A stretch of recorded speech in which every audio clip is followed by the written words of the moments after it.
because you need people to make films. Não tem um método assim, é tipo possessão. O cinema e a arte, em geral, ela tem uma capacidade muito grande de transformação. Eu acho que eu consegui fazer o filme porque muitas dessas questões já tinham adormecido. Creo que siempre ando circulando por los mismos climas. You know, they're segmented, right? There's the people who give a shit that a group of women are making a movie together, right? Because they care about women in media. Eu, particularmente, tenho vontade de parar de fazer cinema todos os dias. Se eu conseguisse pequenas produções para fazer pequenos filmes com a paixão e o vigor que eu sei que eu tenho, esse seria o meu caminho.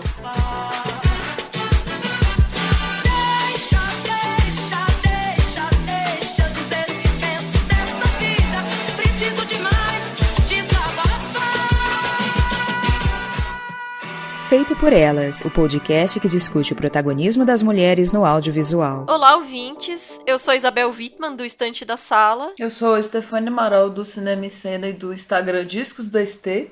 Olá, eu sou Samantha Brasil, do Cine Clube Delas, Delírio Nerd. Oi, eu sou Camila Vieira, escrevo pro blog sobre cinema, pro site Verberenas e faço parte da curadoria do Cine Clube Delas. E você está escutando Feito por Elas, o podcast que discute o protagonismo da mulher no audiovisual.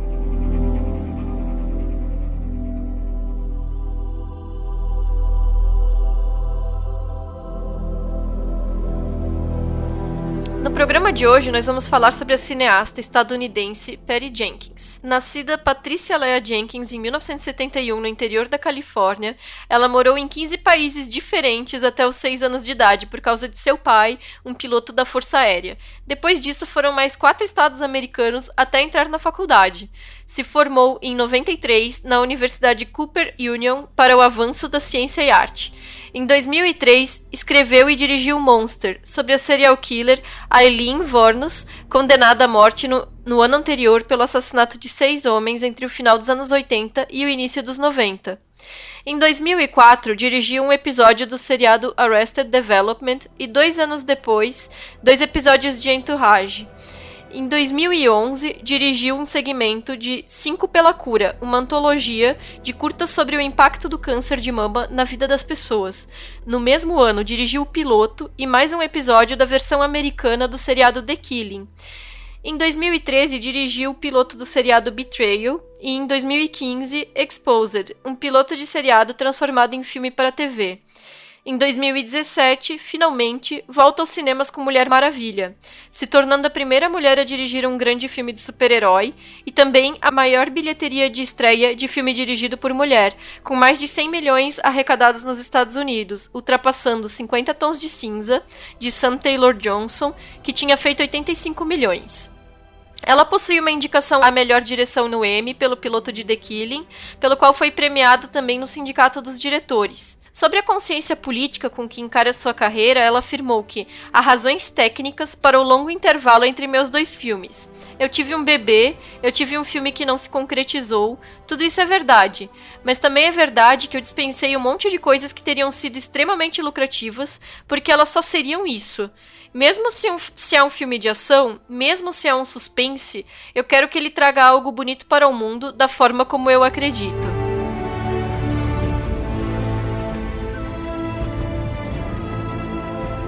Então nós temos aqui uma diretora que passou 14 anos entre o lançamento de seu primeiro filme e seu segundo filme, que se tornou um blockbuster, né? E que é uma diretora que tem uma abordagem bastante idealista em relação à sua própria carreira. Então, o que vocês acharam da filmografia? Basicamente, né, são esses 2 filmes... mais o curta e os seriados, na verdade, né?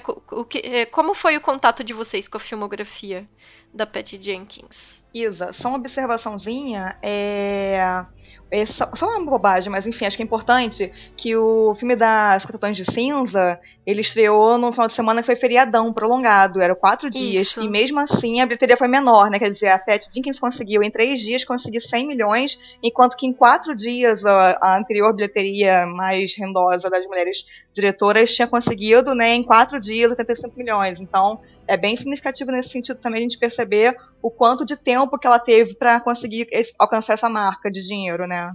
Sensacional. E por ser filme de super-herói, assim, né? É uma coisa inusitada. Tipo, nunca antes na história. Então, assim, contraste com o Monster Desejo Assassino, né? A gente vai comentar mais especificamente depois, mas eu tô muito feliz que ela tenha conseguido, porque a expectativa estava para, tipo, vai dar ruim, e deu mega bom. Então, assim, é muito bom a gente estar fazendo esse podcast nesse momento e tal, e estamos animadas. Eu também estou bem animada para comentar a filmografia da Patty Jenkins, apesar dela ter só 2 longas-metragens. Mas eu acho que ela é uma diretora importante porque ela tem uma formação toda dentro da indústria mesmo, hollywoodiana. Ela passou 8 anos da vida dela sendo primeira assistente de câmera, trabalhando como foquista, dentro de sets de filmagens que são de filmes muito grandes. Então ela tem essa experiência muito forte com filmes bem mais comerciais. E ela também teve uma formação de direção no American Film Institute, que é esse espaço de formação de pessoas ligadas à área técnica do cinema hollywoodiano. Ela faz parte da academia, né, do Oscar, desde o ano passado. Então, ela é uma mulher, uma diretora que tem experiência na área de fotografia. Ela gosta muito de música, tem um interesse profundo por música. Então, ela entende muito bem o que é essa cadeia produtiva hollywoodiana, e eu acho que é uma diretora que está se destacando muito dentro desse cinema mais comercial hollywoodiano. E ela tem não só experiência com cinemão, mas também dentro da televisão, né? Ela dirigiu o piloto de The Killing e dirigiu o último episódio de The Killing. Ela fez esse filme que eu gostaria muito de ver, porque eu gosto muito da Mary Elizabeth Winstead, essa atriz que participa do Cloverfield 10, que ela fez esse filme, na verdade era um piloto para televisão, Exposed, mas não conseguiu ser vendido como série de televisão e virou um telefilme, e a Mary Elizabeth faz uma personagem que é uma jornalista investigativa. Fiquei bastante curiosa para encontrar isso, não achei. Mas eu vi o filme de episódios que ela participa com o último curta, são 5 curtas, que é esse... que foi um filme encomendado por uma empresa que estava fazendo uma campanha contra o câncer de mama. Então a temática do filme é essa. E é muito bacana também, assim, como ela tem esse envolvimento com questões ligadas à mulher, não só no trabalho dela de cinema, mas também na televisão. E eu fico muito curiosa para saber o que vem depois de Mulher Maravilha, porque eu acho que ela tem um potencial incrível para ser uma grande diretora do cinemão mesmo. Bom, depois de Mulher Maravilha vem Mulher Maravilha 2. Porque tá certo já, né? Mas eu fiquei curiosa porque ela foi uma das cotadas a fazer o último filme do Thor também, né? E ela declinou da proposta por alegar diferença criativa com o estúdio. Então, eu fico me perguntando também o que de repente eles queriam fazer naquele filme, que ela, que é uma pessoa de opinião bastante forte, né? A gente percebe realmente que os projetos que ela se engaja são projetos... politicamente interessantes, interessados, e fiquei pensando por que ela não quis aceitar o filme do Thor, que tinha lá, que ela falou, não, eu não faço isso, né? Então fica uma curiosidade pra gente pesquisar também. Então, na verdade, eu li uma entrevista onde ela mencionou essa questão do filme do Thor, e ela disse que ela achou que ia ser um desserviço para as mulheres se ela tivesse aceitado. Essa mulher é incrível, viu? É apaixonante. Então, é porque ela sentiu que não ia ser um filme bom.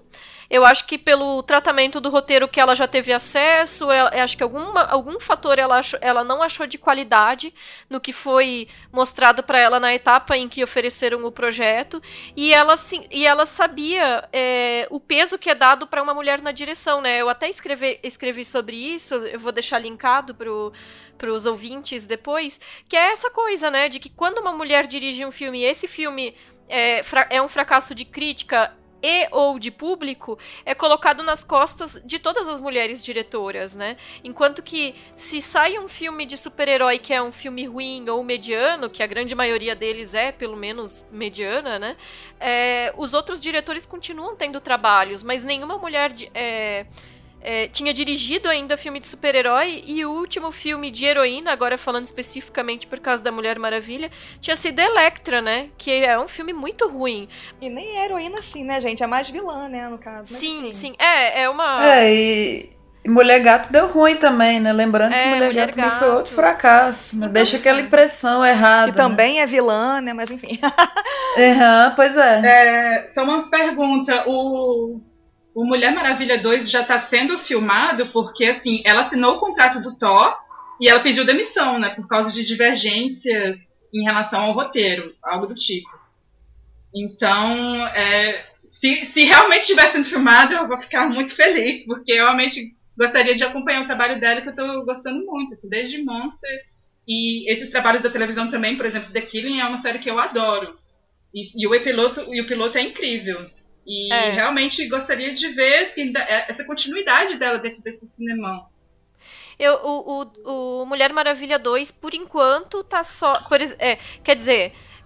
Vamos ver até o programa ir ao ar, né? Porque, na verdade, a gente tá gravando esse episódio 2 semanas antes de ir ao ar. Então, talvez isso mude até o programa tá finalizado. Mas, por enquanto, só tá nos rumores, por causa justamente do bom desempenho financeiro do primeiro. Mas ela já se declarou que tá aberta e disposta, se alguém vier falar com ela, pra trabalhar no Mulher Maravilha 2. Então, nada acertado por enquanto. Mas seria ótimo, realmente.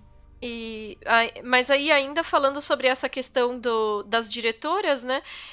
Outro fator que é interessante é a questão do orçamento, né? Porque ela é esse é o quarto filme lançado na história que tem um orçamento mais de 100 milhões e é dirigido por uma mulher, né?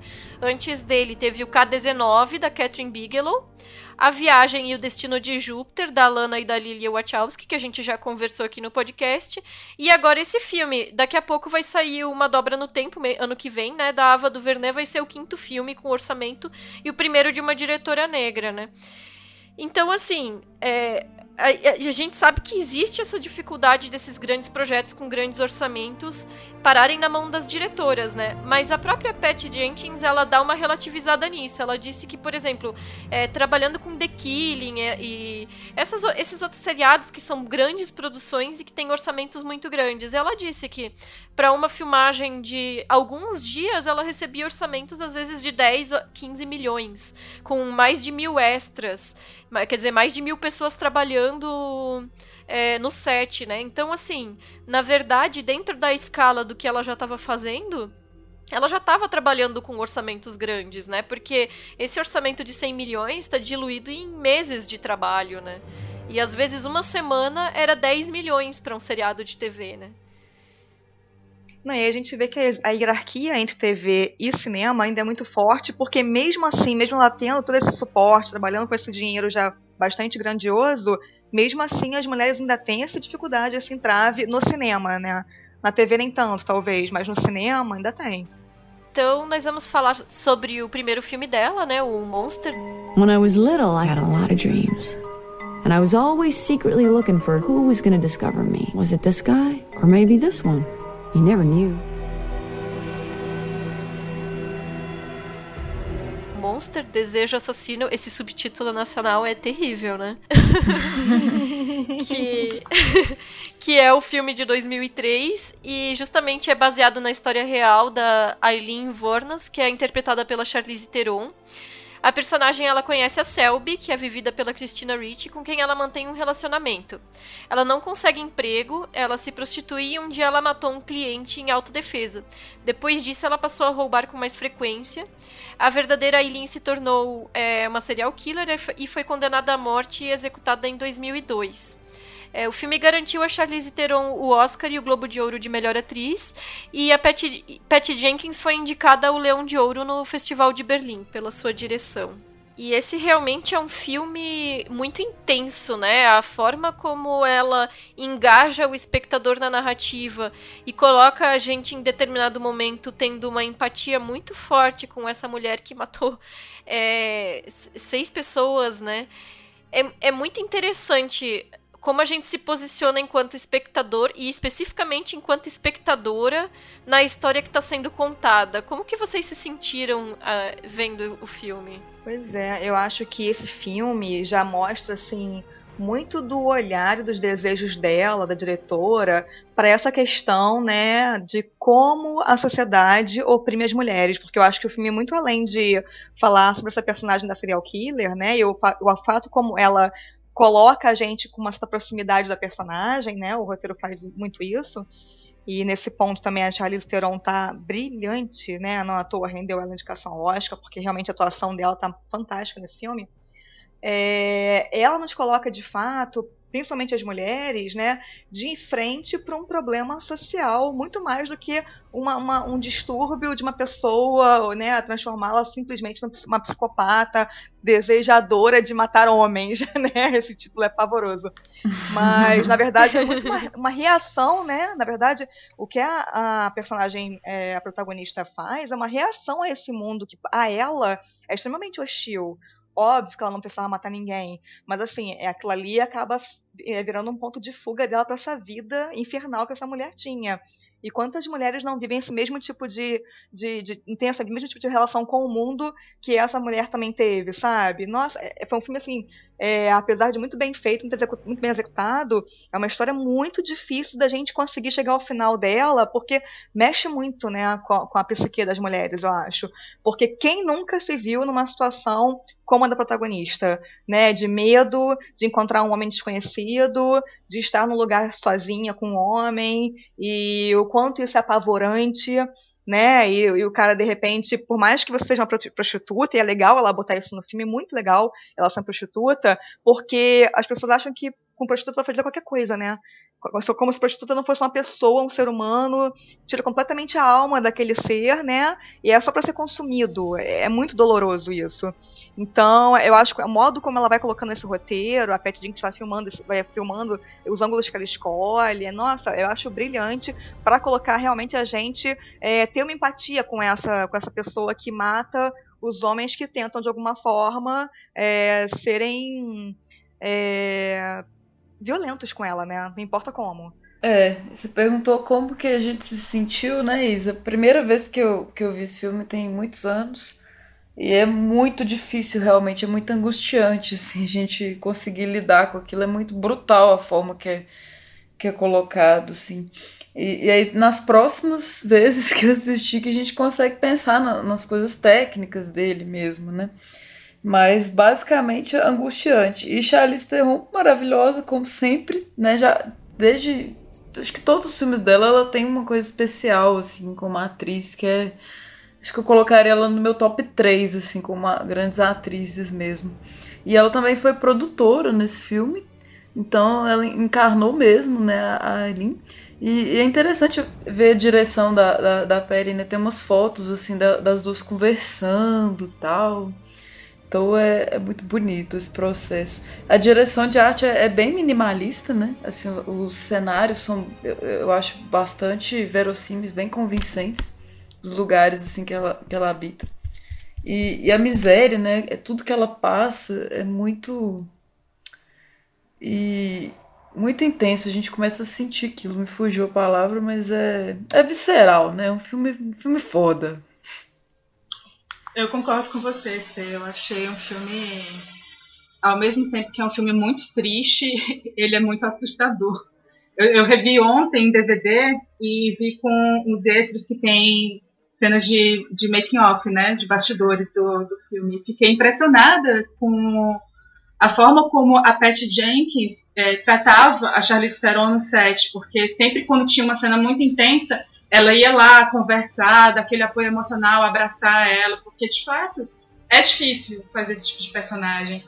E eu fico pensando também muito no que a Jenkins falava nas entrevistas, que ela dizia que ela procurou fazer desse filme um olhar diferente do que a mídia estava tratando a personagem da Aileen Wuornos, porque o julgamento ele foi filmado, né? E sempre quando saía alguma foto na mídia, naquela época, saía ela com as mãos assim na cabeça, como se estivesse histérica, e na verdade durante o julgamento ela só estava mexendo no cabelo. Esse gesto que a própria Charlize faz no filme. Era um gesto normal, de mexer no cabelo, de colocar o cabelo para trás. Mas a mídia, de certa forma, pegava aquela imagem, aquele instantâneo, e jogava aquilo ali nos jornais, dando uma abordagem sensacionalista. Um serial killer, realmente muito perigosa. É como se ela tivesse histérica. E, na verdade, era só um gesto cotidiano que ela estava fazendo ali no julgamento. E a tentativa toda da Jenkins foi de trazer um olhar mais humanista para essa personagem, de olhar mais a fundo essa personagem, para entender essas motivações, que até então, naquele momento, a mídia não estava trazendo de uma forma mais aprofundada, né? Era sempre pelo viés do estereótipo da serial killer, pelo viés sensacionalista. E aí, essa era a preocupação dela, ao lidar com isso, porque, enfim, ela teve contato com as cartas que a Aileen trocava com uma amiga. E aí, ela conseguiu elaborar o roteiro a partir dessa troca de cartas, o que deu um aspecto mais humano para a personagem. É bem interessante esse aspecto da humanização que você mencionou, Camila, porque... tem um documentário na Netflix que se chama Aileen, Life and Death of a Serial Killer, que é uma galera que acompanhou ela de quando ela foi presa até a condenação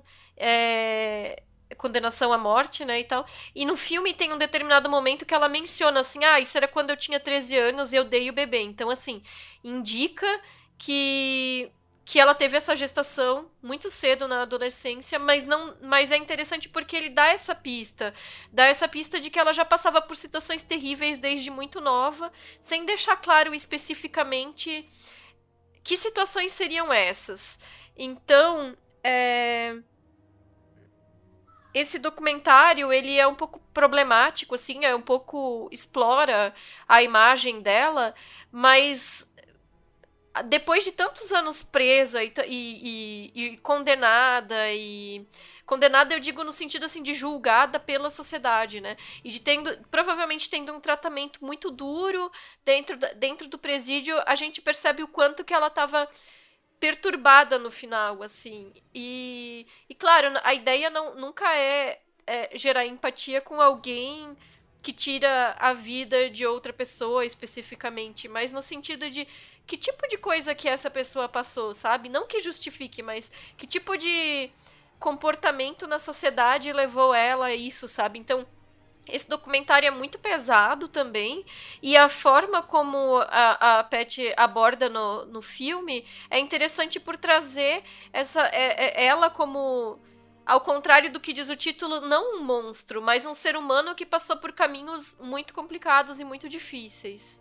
Exatamente, é nesse enredo bem construído que a gente consegue desconstruir essa imagem de psicopata, monstruosa, né, dela. E pensando em documentários, talvez uma pessoa que assista ao Monster sem ter visto algum documentário, algum registro em vídeo da Aileen, pode pensar que a atuação da Charlize tá muito over, assim, os trejeitos e tal, que é exagerado, mas, cara, eu achei muito real, muito fiel, assim, ao que ela fazia e tal.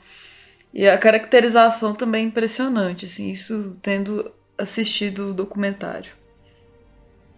É verdade, Esther, porque realmente a pessoa mesmo, né, na vida real, era uma pessoa diferente, esquisita, né? Então a gente olha aquela Charlize Theron que foge dos padrões que a gente está acostumado a ver na televisão, no cinema geralmente, dá um estranhamento, fica meio caricatural, né, essa impressão, mas não é, né? Na verdade a gente percebe que ela fez uma pesquisa realmente muito grande para chegar naquela composição de personagem que ela teve que engordar, né, muda os dentes, usar pele, é incrível, ela tá fabulosa.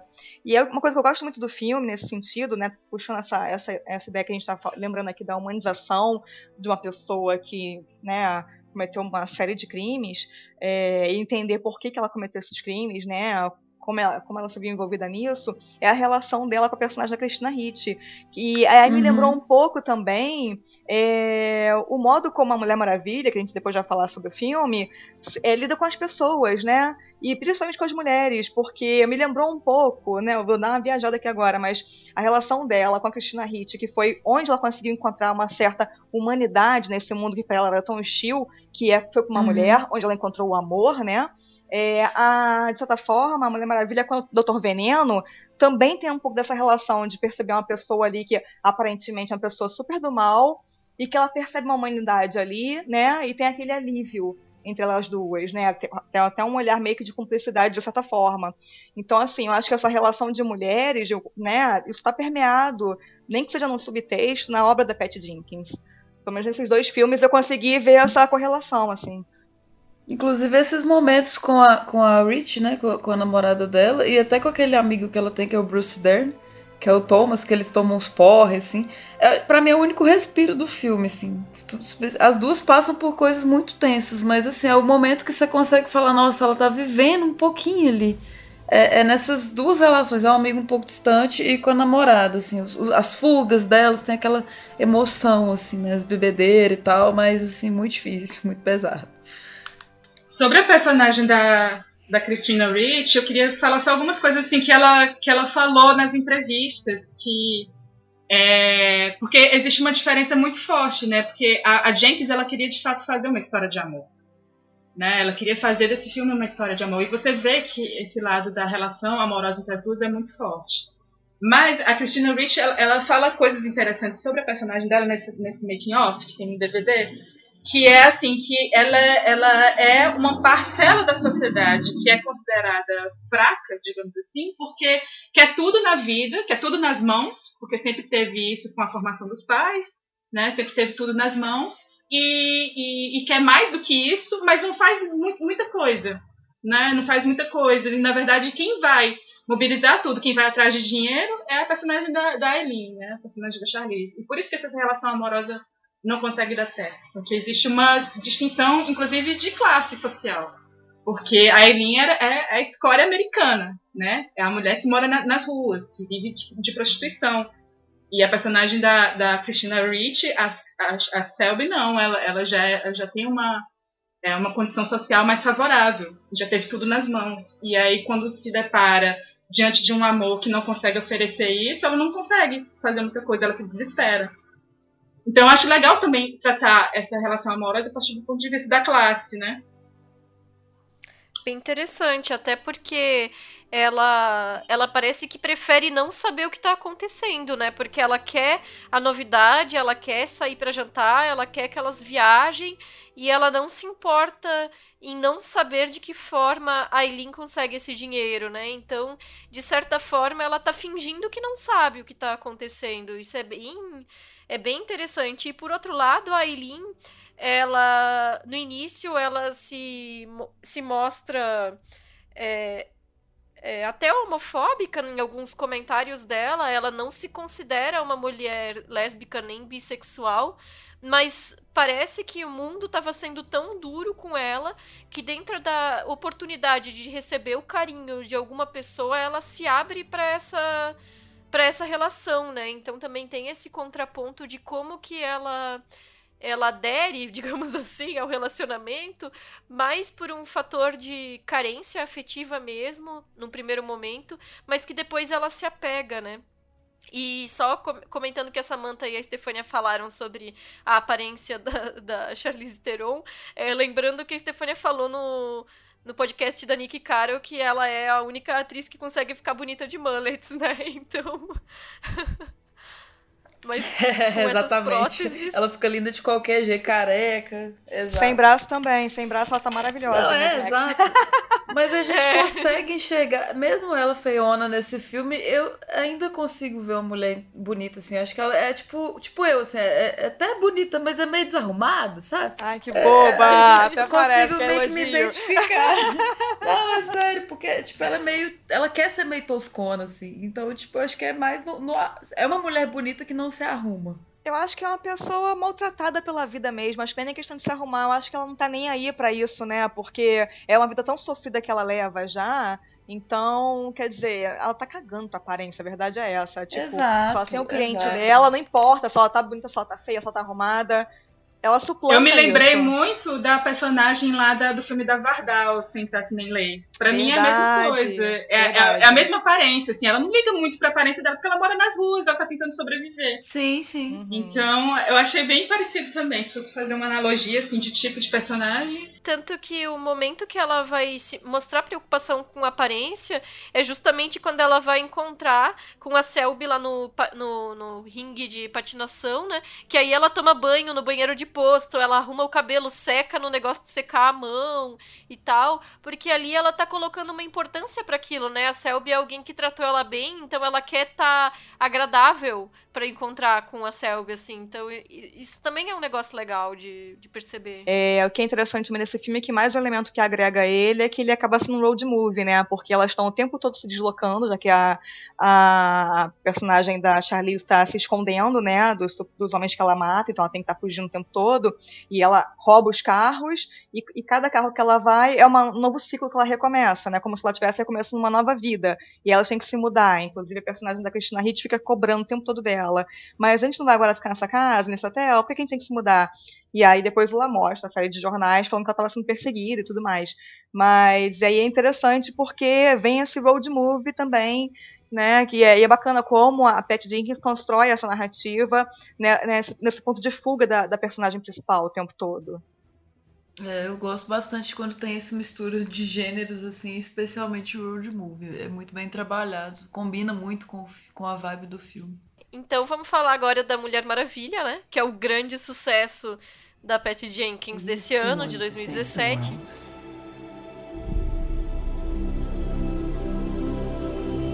This beautiful place. But the closer you get, the more you see the great darkness within.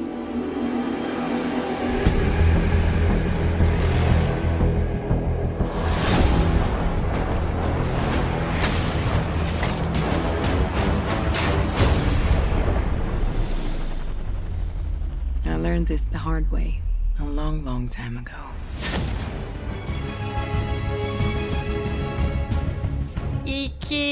Bom, em termos de sinopse, ele conta a história da Diana, que é interpretada pela Gal Gadot, que é filha de Hipólita, guerreira e princesa de Themyscira, terra das Amazonas.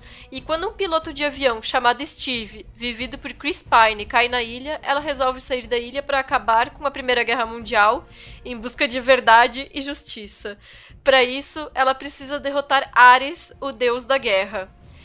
Sobre a falta de mulheres nos filmes de super-heróis, a Patty Jenkins afirma que quando seu principal interesse é meninos adolescentes, então a pessoa óbvia número 1 para escrever a história vai ser um menino adolescente crescido.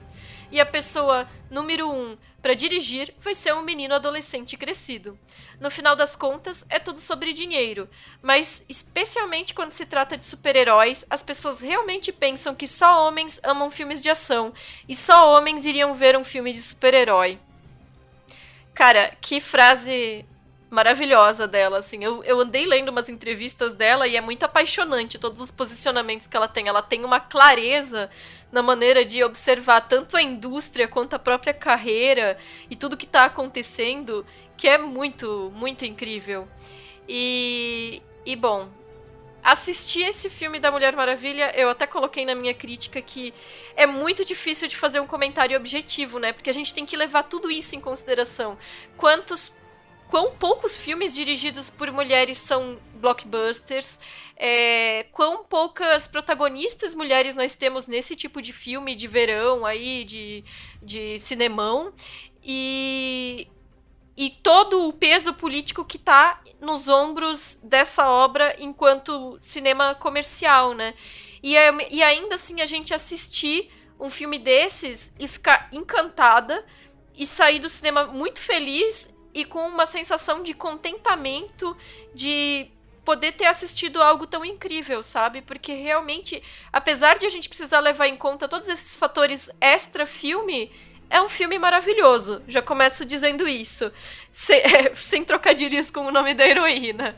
Então, como que vocês se sentiram também assistindo Mulher Maravilha?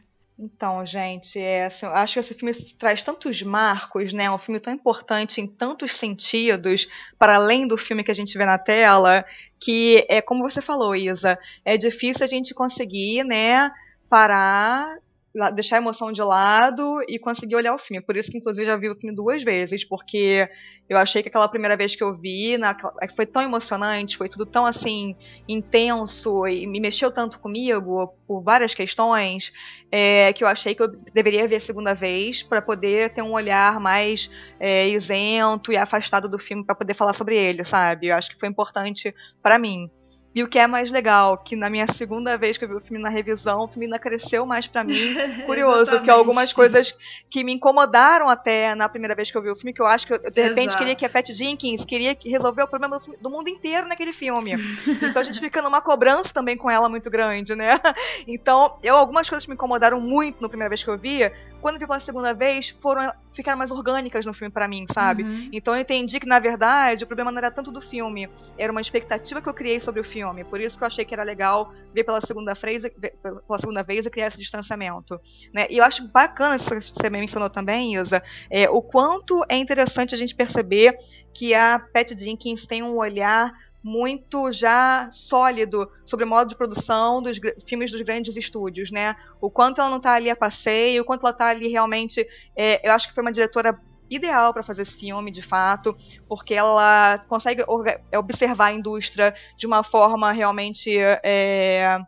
que ela consegue perceber como esses mecanismos funcionam, né? O quanto as mulheres ainda estão de fora e o que a gente já avançou e o quanto é benéfico para isso. Jogar esse jogo, né? Porque fazer esse filme realmente não foi uma tarefa fácil, imagino, para ela, porque ele tinha que agradar às mulheres e aos homens para poder ter esse sucesso de bilheteria, né? Porque as mulheres foram com medo de ver o filme, mas os homens também foram com medo de ver o filme, porque eles não queriam ver um estereótipo negativo de masculinidade no filme, né? Então, assim, eu imagino quão difícil deve ter sido conseguir filmar esse filme e ter esse êxito que ela conseguiu obter, a gente percebe nas bilheterias, né? Então, eu concordo. Eu fico imaginando como é que se deu essa negociação dentro do estúdio, porque eu acho que o filme ele tem, sim, algumas fragilidades, que são fragilidades da própria franquia da DC, que a gente pode apontar até um pouco depois.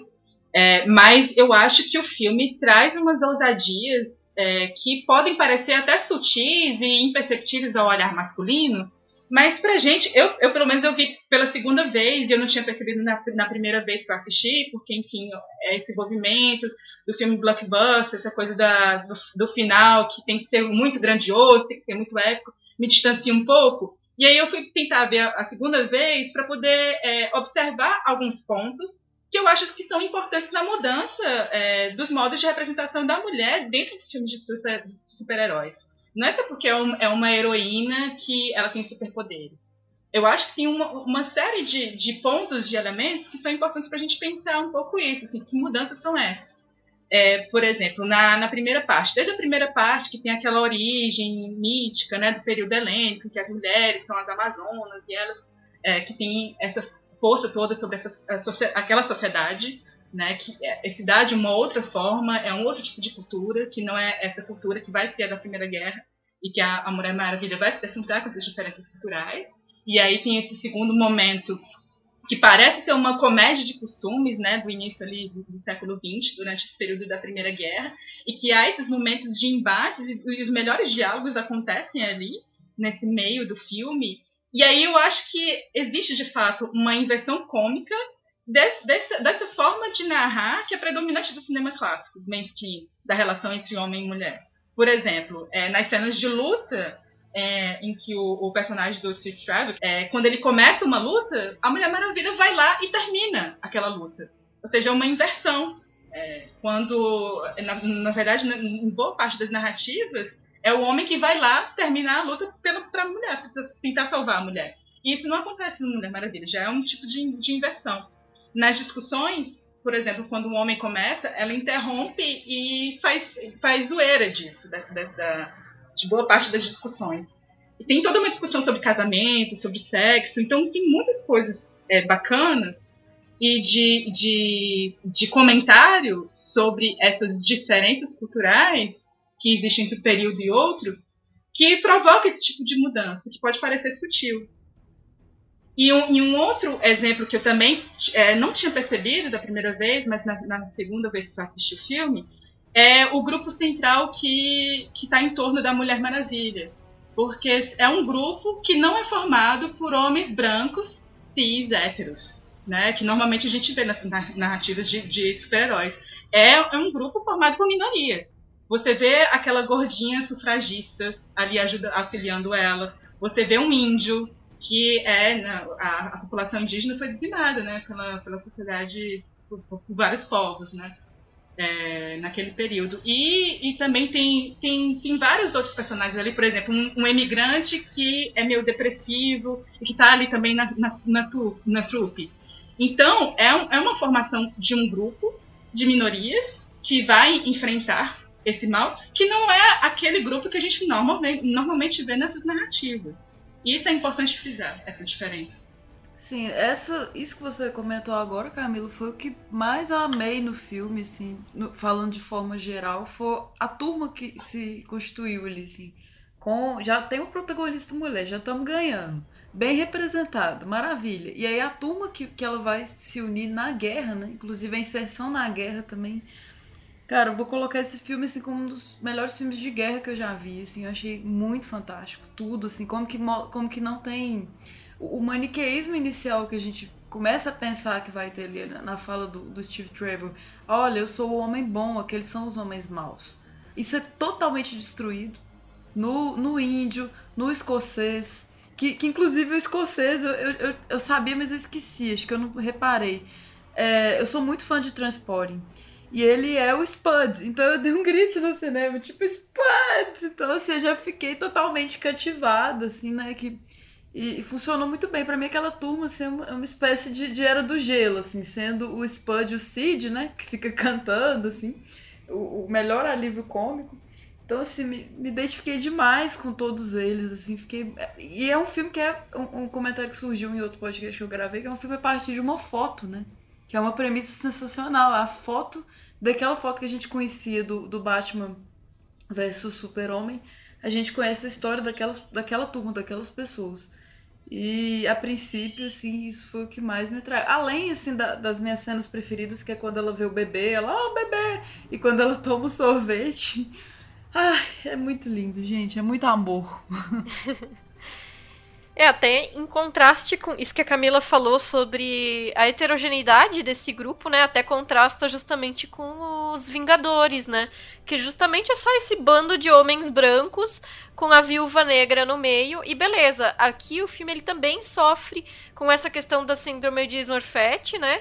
Que é essa coisa de ter uma mulher só na equipe em meio a vários homens, com exceção da Eta, mas a Eta depois, a secretária, né? Depois ela fica nos bastidores, então a gente não acompanha. Eu senti falta até de ela aparecer mais no filme, porque ela é uma personagem muito divertida. Mas assim, levando isso em conta o contexto de que justamente o que se quer mostrar é que ela vivia em uma terra só de mulheres, onde todas tinham oportunidades e todas tinham seu lugar na sociedade. E ela chega ali e as mulheres, elas não lutam, elas não vão pro campo de batalha, elas são o que ela mesma fala pra Eta, na minha terra isso se chama escravidão, né? Sobre o papel da Eta na vida do Steve, assim, né? Então, assim... O filme ele mostra que realmente ela é uma mulher só no meio dessa equipe, mas porque as mulheres naquele contexto histórico não têm espaço e lugar para estarem nesses ambientes onde ela está circulando, né?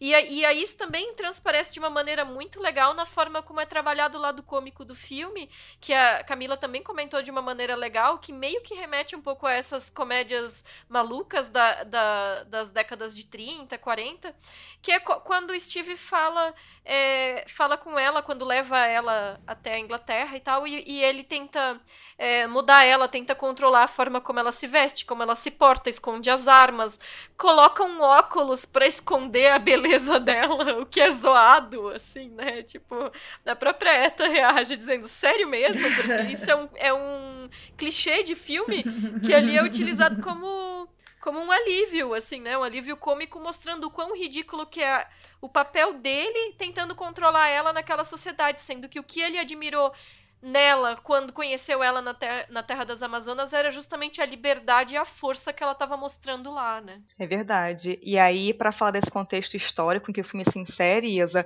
eu acho que uma coisa importante também, que eu acho que é por isso que, inclusive, o filme fez tanto sucesso, que ele tinha um público, inclusive, muito difícil de ser agradado, que são os fãs de quadrinhos, né? Que são pessoas bastante, geralmente, puristas, né? Então, quer dizer, adaptar os quadrinhos já era uma missão também difícil de conseguir agradar o público todo. E pra gente que tá lendo os quadrinhos, é uma adaptação bem interessante, bem fiel da história original, né? Então é bacana a gente ver esse primeiro filme contando esse mito de origem da Mulher Maravilha, que, aliás, foi escrito diversas vezes ao longo desses 75 anos que a personagem existe, e o criador dela, que se chama William Moulton Marston, é um cara interessantíssimo. Não à toa, ele foi o criador do Polígrafo, que é o detector de mentiras, né? E aí a gente entende por que ela tem um laço da verdade. Quer dizer, que toda a relação, na verdade, da Mulher Maravilha está totalmente interligada à vida também do criador dela, sabe? Então é interessante ver o contexto histórico em que esse cara vivia. E só para dar mais uma informação interessante para vocês, tem um livro bem legal que está sendo lançado agora no Brasil, tradução agora, né? História Secreta da Mulher Maravilha, da Gil Lepore, acabou de ser lançado. Que ela vai contar justamente isso. Ela vai ter acesso aos registros na casa desse cara, ela vai ver, por exemplo, os livros que ele lia, o que ele anotava na orelha do livro, todos os arquivos dele, que ele era um cara inteligentíssimo.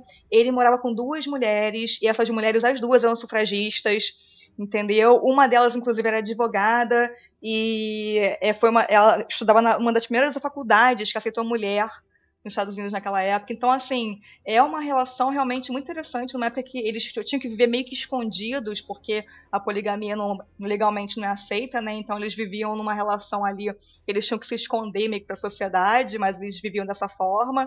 E quando ele foi chamado para criar um novo super-herói, né? Porque ele já escrevia muito, na época era famoso, quem deu a ideia de ser uma mulher foi essa mulher dele. Então, quer dizer, elas também influenciavam muito no roteiro que ele escrevia da Mulher Maravilha, né? Então, essas mulheres, e assim, o que elas lutavam, né, pelo sufrágio na época, controle de natalidade, tudo isso está permeado nas histórias. E uma coisa interessante também, que nas primeiras revistas História e Quadrinhos Solo da Mulher Maravilha, que veio em 42, no final de cada edição, tinha uma seção chamada Mulheres Maravilhas da História, em que ele desenhava lá, quer dizer, ele não era desenhista, mas ele roteirizava e tinha a história de alguma mulher importante na história que fez alguma diferença. Então, quer dizer, além de ter a história da Mulher Maravilha, ainda era informativo nesse sentido de estar sempre apontando e destacando as mulheres importantes na história, seja na arte, no direito, na medicina, na ciência, quer dizer, em várias áreas, né? Então é bem interessante a gente pensar também o contexto com que esse quadrinho surgiu, que não é à toa que nesse momento agora, dessa primavera feminista, essa nova onda do feminismo, esse filme precisou ser feito dessa forma que foi feito, com uma mulher dirigindo, e o quanto isso é importante, o quanto isso é relevante, se a gente analisar também como essa personagem foi criada. Eu tô maluca, assim, pra ler os gibis. Eu consegui até agora comprar uma. Eu gastei todo o dinheiro que eu nunca gastei na minha vida com gibi em uma edição fodona que saiu agora, da Mulher Maravilha.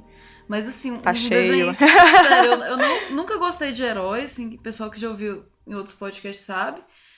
Até agora, porque eu virei muito fã dela, então tô querendo comprar essas aí dos anos 40, se achar pra ler. Eu super te entendo. Tem uma coletâneazinha dessas, Estê, que tem a primeira edição, é muito legal. Muito legal. Eu quero demais. Cara.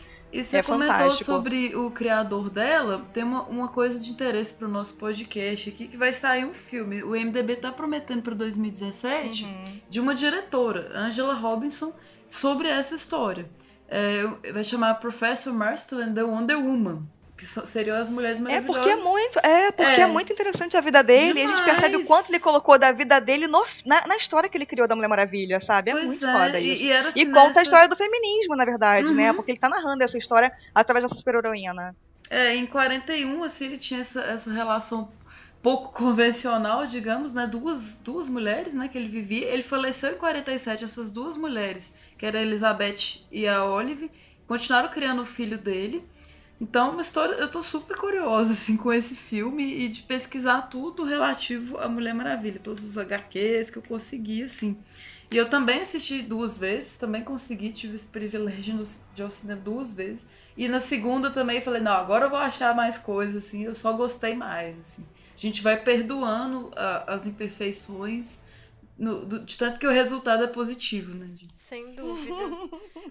Não, e é muito legal essa coisa do contexto da criação, também do subtexto sexual, assim, que existe na história, aquela que tem que puxar o tema, né? Mas é porque tem uma questão que quando ele criou a personagem, ele colocou o ponto fraco dela ser quando ela tivesse os 2 pulsos amarrados juntos por um homem, que era pra remeter ao BDSM, a bondagem especificamente, né? Então eu não sei qual era a relação dele com o BDSM na vida dele, mas a questão do laço também, né? Ele incluiu por esse motivo, né? Então, mas não só isso. Ele também fala que o motivo pelo qual ele bota a Mulher Maravilha, por exemplo, quando ela é acorrentada e ela perde os poderes, é porque ele viu na época aquela famosa sufragista, que tá até naquele filme da sufragista, que foi interpretada pela Meryl Streep, pois é, esqueci o nome da pessoa mesmo.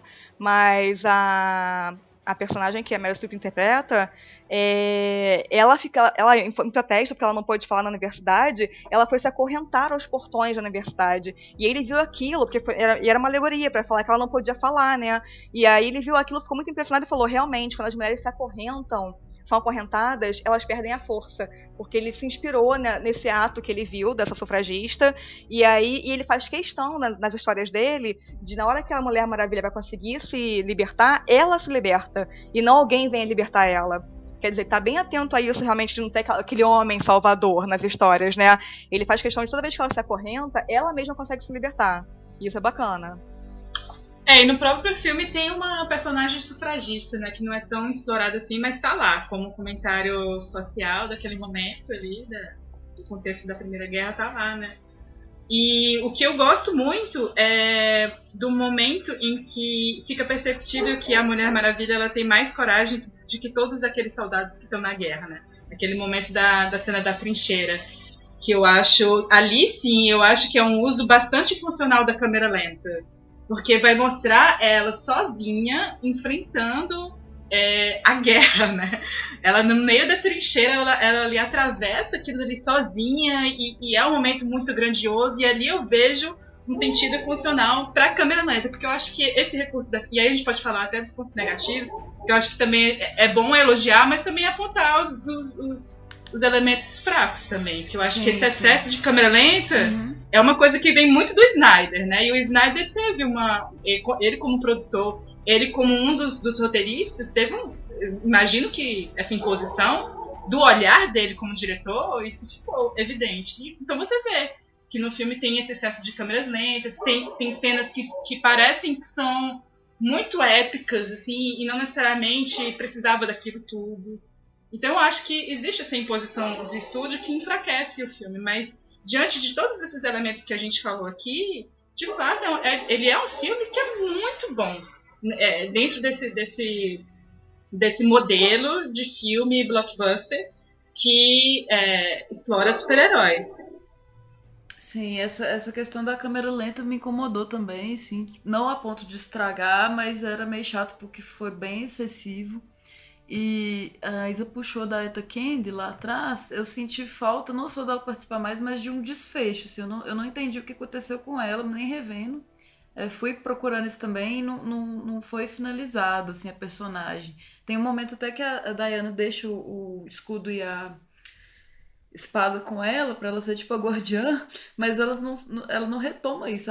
De repente ela recupera magicamente, né? Então esse foi uma questão que eu senti assim. Ainda não falando de outras coisinhas negativas, eu preciso elogiar aqui a Doutora Veneno, que é a Doutora Isabel Maru, né? Que a hora que eu vi que era Helena... Aliás, antes de ver eu já tava assim, pele que habito. Também não lembrava que era Helena Anaya. E achei uma referência muito sutil, assim, muito genial. aquele rosto, aquela máscara perturbadora, né, no rosto dela, assim, e outra personagem feminina forte do lado da vilania agora, né? E sobre os outros defeitinhos, assim. Na primeira vez, a trilha eu achei clichê, assim. A trilha regular, tipo, em alguns momentos vou te fazer chorar e tudo. Mas depois só me incomodou na segunda versão a música final da Cia. Eu acho que foi mal escolhida, assim. Não tem nada contra a Cia, mas acho que podia ter sido uma música mais a ver, assim, muito modernete. Não gostei muito, não. Eu gostei pra caramba da trilha sonora. Sou eu, É mais sou a eu, última Isa. música mesmo. Aquela música marcante da Mulher Maravilha é massa. Tipo aquela tan, tan, tan, é massa. Mas no geral, assim, a trilha é um pouco clichêzinha, a última música não. Mas enfim. Também acho que foi, né, o uso excessivo da câmera lenta, não tinha necessidade, mas a gente compreende porque é uma coisa, né, que faz parte desse universo. Enfim, a gente tenta relevar isso, né. Outra coisa também que, por exemplo, é pouco aproveitado no filme, em termos de tecnologia, né, o 3D. Eu achei o uso do 3D, sinceramente, eu vi pela primeira vez em 3D, a segunda vez sem o 3D, e a profundidade que o filme coloca no 3D é irrelevante, assim, é mínimo. Então, não sei, poderia ter sido melhor. Acho que as cenas de luta, por exemplo, poderiam ter sido muito mais exploradas no 3D, assim, sabe? Agora, uma coisa que eu achei bem bacana é aquela cadeira Xbox, né? Porque a primeira vez que eu vi em 3D e na cadeira. E a cadeira, de fato, dá uma imersão no filme interessantíssima, gente. Assim, quem puder assistir o filme nesse tipo de, né, ambiente, ela realmente é eficiente pra gente imergir no filme. Mas o 2D também é maravilhoso e não deixa nada a pecar. Agora, é interessante que, além da grandiosidade do filme enquanto um projeto, ela acaba trabalhando 3 gêneros de filmes diferentes ali dentro. Tem 3 filmes, né? Um filme mitológico do começo da narrativa, que inclusive eu acho lindo e adorei a escolha dela de usar aquela coisa em forma de animação para contar a história do mito para Diana, né? Que a gente não pode esquecer também que a Diana vivia sob uma mentira, né? Porque ela não sabia como ela de fato tinha sido concebida. Ela tinha uma ilha inteira de pessoas cercando ela de uma mentira, né? Para poder protegê-la, na verdade. E é linda aquela cena que a mãe dela vai contar a história pra ela, e eles usam uma animação e tal ali, então ali o uso da câmera lenta é fabuloso, assim, super justifica. E aí depois a gente tem um filme de guerra, que aliás deixa o filme do Mel Gibson no chinelo, né, gente? Muito! Aquela parte da guerra é muito bem feita, é a hora realmente que ela levanta, que parece ser a cena mais clichê do mundo, mas não é, ela é necessária, na hora que ela levanta e vai pro front, de fato, que ela sobe a escadinha, né? Gente, eu me arrepio naquela cena, juro, nas 2 vezes. Não, as Porque cenas eu acho de guerra, realmente, cara, são... todo o front é muito fabuloso, é muito bem feito. E aí depois a gente tem um terceiro... mesmo, né? Sim, as referências são boas, assim, né? Nascidos pra matar, inclusive. Eu lembrei mesmo, assim, da iluminação e tal. Sim, e aí ela tem um começo, uma fotografia bem solar, né, para mostrar o quanto é bom aquela ilha, o paraíso, afinal, né. Aí a gente vai para uma fotografia mais com névoa, mais cinzenta, para mostrar o quanto Londres, aquele ar de guerra, é nebuloso. E aí a gente volta depois no final, pro terceiro filme, no caso, né, que é a batalha final, digamos assim, que é um outro tipo de filme já. Então, quer dizer, ela consegue trabalhar 3 tipos de narrativas num filme só. É muito grandioso, gente. É um trabalho realmente hercúleo e impossível ficar indiferente. Apesar dos vários probleminhas, e aí eu vou apontar um probleminha de interpretação da Gal Gadot, por exemplo, que me incomodou mais na primeira vez, na segunda vez soou mais orgânico pra mim, é que assim, aquelas bocas sensuais que ela faz, não cabe, gente, na boa. Tem umas horas que parece assim, comercial de shampoo, né? Sou gostosa, vem aqui. Entendeu? Assim, me irritou um pouquinho na primeira vez, na segunda me irritou menos, mas o que é legal é que a câmera da Patty Jenkins jamais objetifica aquele corpo. Né? A gente não vê aquele corpo ser filmado de forma objetificada em nenhum momento. O uniforme é muito bem acertado também, porque a Mulher Maravilha, por exemplo, nos quadrinhos, passou por diversos tipos de uniforme, né? Isso foi muito, na época, questionado, porque cada novo desenhista dava um novo roupagem a ela, formato, tudo. Então, assim, teve milhões de uniformes, né? Então, quer dizer, eles têm chegado a essa concepção de figurino para a personagem delas foi muito acertada, porque realmente ela não cumpre aquele parâmetro, né? A pessoa física da Gal Gadot não cumpre aquele parâmetro de mulher gostosona. embora ela saiba seduzir, né? Então, assim, acho que foi bem acertado nesse sentido. Sobre a Gal, ela não me incomodou a interpretação dela, assim, na verdade eu achei que embora ela tenha suas limitações, assim, como atriz, ela se sai muito bem por causa do carisma dela. Ela é muito carismática. Gente, ela carrega esse filme, assim. Ela consegue usar a personagem de uma maneira que a gente fica tão na torcida por ela, assim, claro, isso também entra o trabalho de direção e o próprio trabalho de roteiro e tudo, mas é incrível como eu me senti engajada com essa história, que é a história de uma princesa deusa, sabe? Que eu tô assistindo, sabe? E eu tô torcendo fodamente por essa personagem.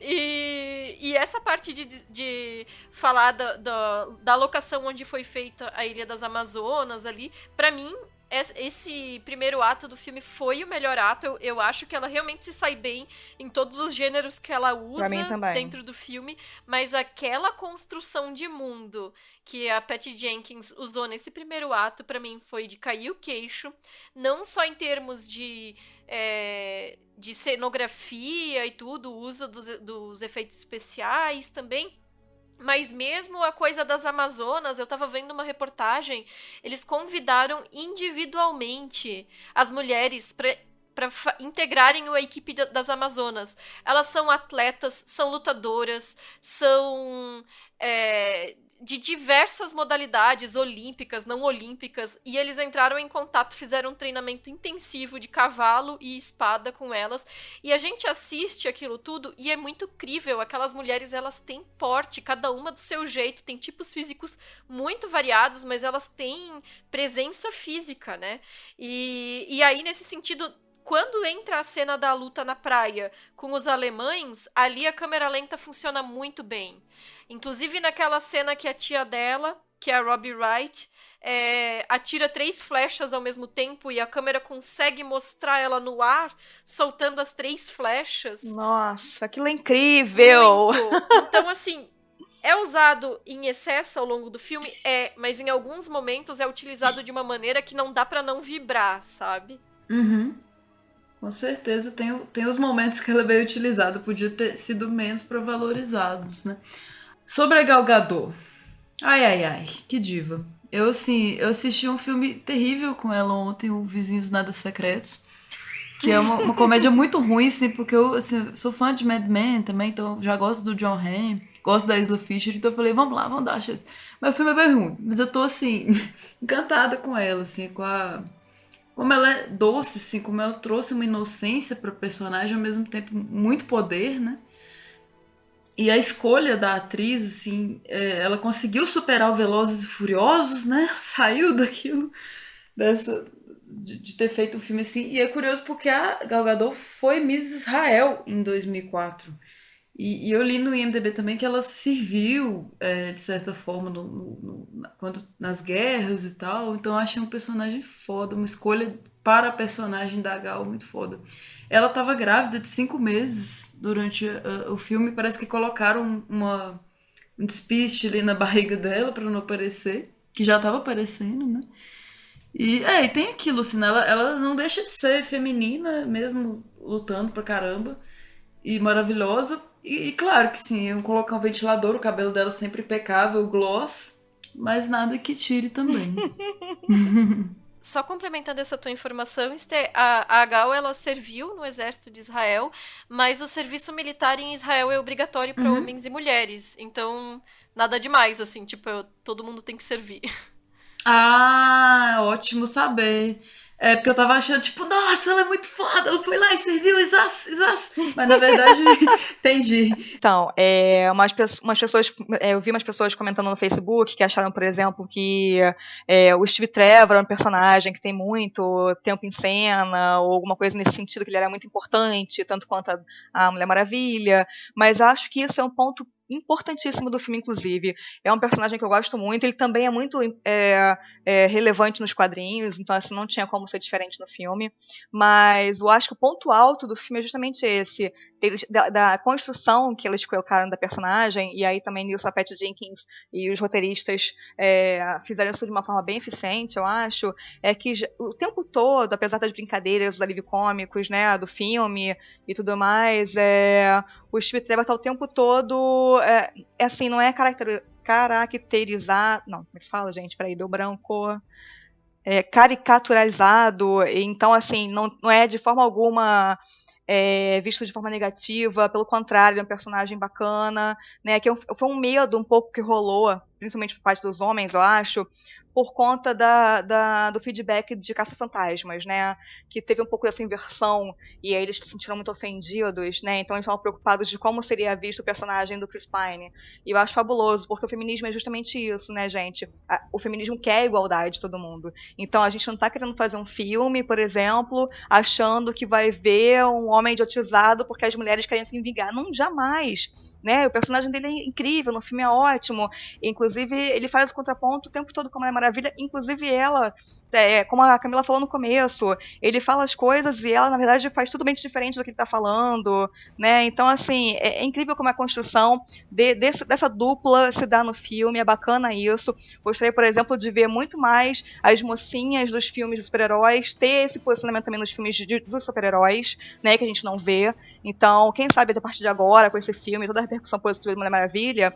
né, os diretores, os roteiristas, os estúdios, conseguem dar um valor maior às coadjuvantes, né, às assistentes, né, aquelas mulheres que estão colocadas simplesmente para ser mulheres gostosas do filme, para agradar o olhar masculino, que tem uma relevância no filme, né, porque é isso que todo mundo quer ver, um filme bom, um filme positivo, para todo mundo. A gente falou um pouco dos problemas, dos pontos negativos do filme, que são poucos, na verdade, mas eu queria retomar não só questões técnicas, mas questões de narrativa. Que, por exemplo, eu concordo isso que você falou, Samantha, e também acho que existe essa inversão interessante e esse empoderamento da personagem da Mulher Maravilha, mas me incomoda um pouco ali no final, e aí eu não sei se a gente pode falar um pouco, porque seria dar spoiler. Mas acho melhor não. Não, porque me incomodou muito o fato dela ter ganhado mais força ali para aquela batalha final com aquele último vilão, quando ela se lembra do Steve Trevor, sabe? Isso me incomodou. Tipo, ela precisou lembrar de um homem e da relação que ela tinha com esse homem para poder ganhar força e conseguir vencer ali. Isso me incomodou um pouco. E também toda a discussão sobre a natureza humana, que a natureza humana tem dois lados, que leva para essa discussão do maniqueísmo, mas isso eu até entendo, porque está dentro de uma chave que é uma narrativa que já vem trabalhada dentro da narrativa de super-heróis, eu até entendo. Mas esse aspecto específico me incomodou um pouco. Mas aí, voltando uma discussão, porque eu li alguns textos feministas sobre o filme, e aí eu queria até jogar isso para vocês. O que vocês acham do fato, por exemplo, de uma questão mesmo visual, né? Ela tem uma espada e a espada fica nas costas dela e é a espinha dorsal dela, né? E ela usa aquela espada para batalha. Muitas feministas, eu li alguns textos, criticaram isso porque é como se fosse um falo que é usado como simbolicamente na espinha dorsal da personagem. Eu não sei se vocês se incomodaram com isso, porque para mim eu não me incomodei com isso. Mas algumas feministas radicais acham que isso é ruim, porque é um falo, representa um falo. Olha, primeiro eu devo dizer que eu concordo totalmente contigo sobre esse comentário sobre o papel do Steve. E um dos aspectos que foram um dos que me incomodaram no filme, eu ainda não comecei a listar os aspectos que me incomodaram, é justamente essa abordagem heteronormativa. Eu sei que é um filme com classificação 12 anos, seria difícil ser de outra maneira, um filme que é mais para adolescentes, para um grande público, mas, gente, são amazonas, né? Assim... o que elas estavam fazendo até então naquela ilha e assim, pelo menos a Diana em um determinado diálogo deixa claro, né, que elas estão cientes de que os homens só são necessários biologicamente para fins reprodutivos e não para o prazer, assim, mas ela muito rapidamente se encanta com o Steve e cria um laço que convenhamos, é desnecessário. Ela pode sentir diversos tipos de empatia e de atração pela humanidade, que justamente foi o que chamou ela pra lutar, né? Que não envolvesse necessariamente o amor por um homem, né? Então isso foi um aspecto que me incomodou. E sobre a espada, especificamente, e eu vou dizer isso agora, puxando a carteirada de pesquisadora de gênero também, eu vou dizer que eu jamais faria essa leitura, assim. Porque tudo bem, a espada é um elemento fálico, ele foi adicionado a personagem só nos anos 90, antes dos anos 90 a Diana não utilizava a espada para lutar, mas esse negócio de colocar a espada nas costas...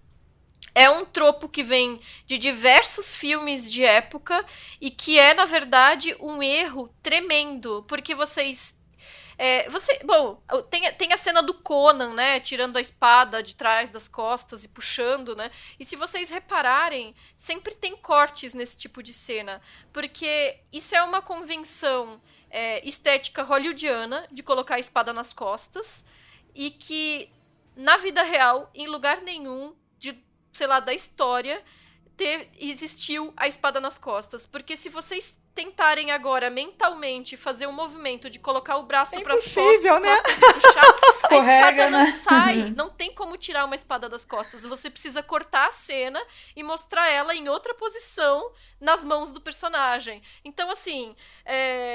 pode se encarar como uma série de simbolismos, mas são N personagens de séries de TV, Vikings, etc. E de filmes de época que já usaram espadas nas costas, o Conan, que eu já citei aí. Mas o fato é que isso é uma convenção hollywoodiana que não faz nem sentido. Então, o meu maior problema, em se tratando de figurino... na verdade, as sandálias da Diana, né? Porque ela usa tanto a sandália quanto as botas dela tem salto embutido, é a Annabella, né?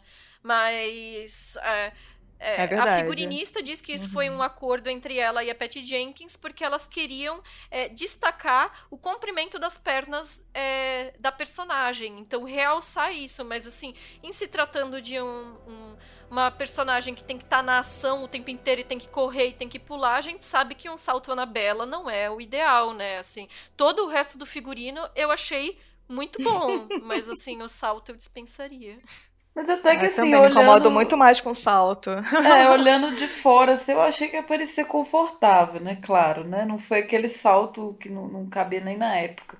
Essa questão da espada, talvez uma boa metáfora, mas Isa lindamente explicou, não precisa passar disso.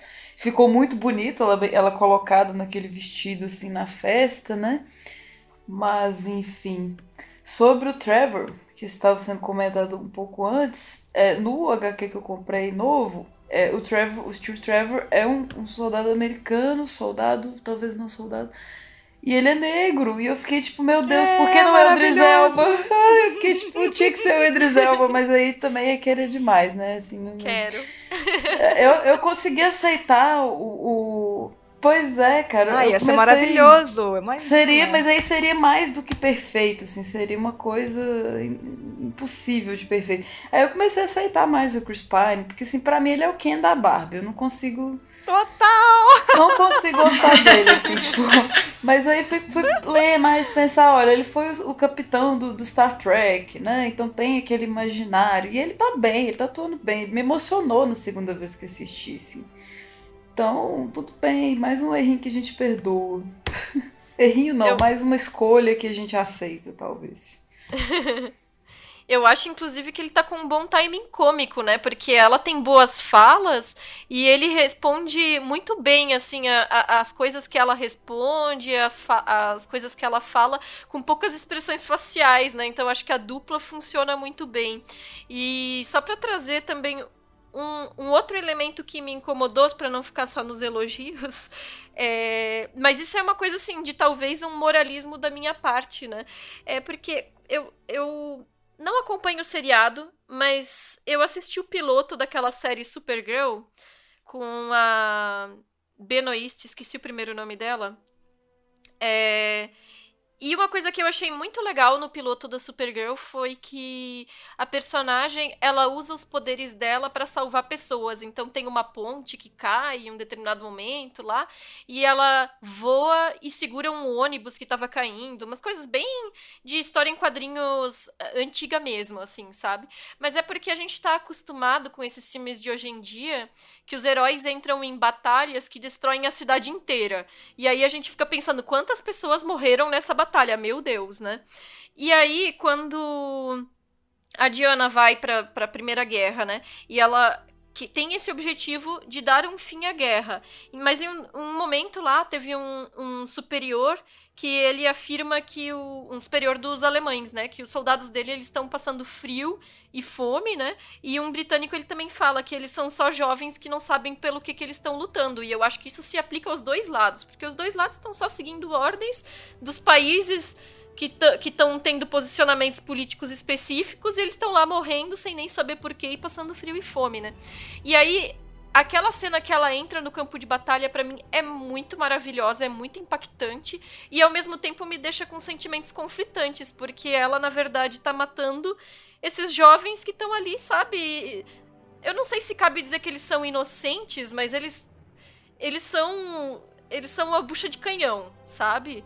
Então, mas assim, me incomodou um pouco, assim, pensar que ela defendendo a verdade e a justiça mata tanta gente pra trazer a paz, sabe? Essa coisa assim. Mas aí, assim, a Patty Jenkins disse que isso foi algo muito conversado em termos de roteiro, a decisão de que a Diana poderia matar.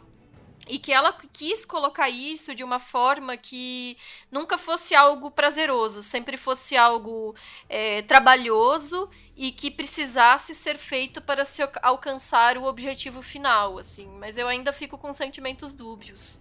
É verdade, é delicada essa questão mesmo, porque afinal é uma guerra, né? E guerra, enfim, vai sempre pessoas morrer, não tem jeito, né? Infelizmente é uma situação complicada, mas... Mais uma crítica, então.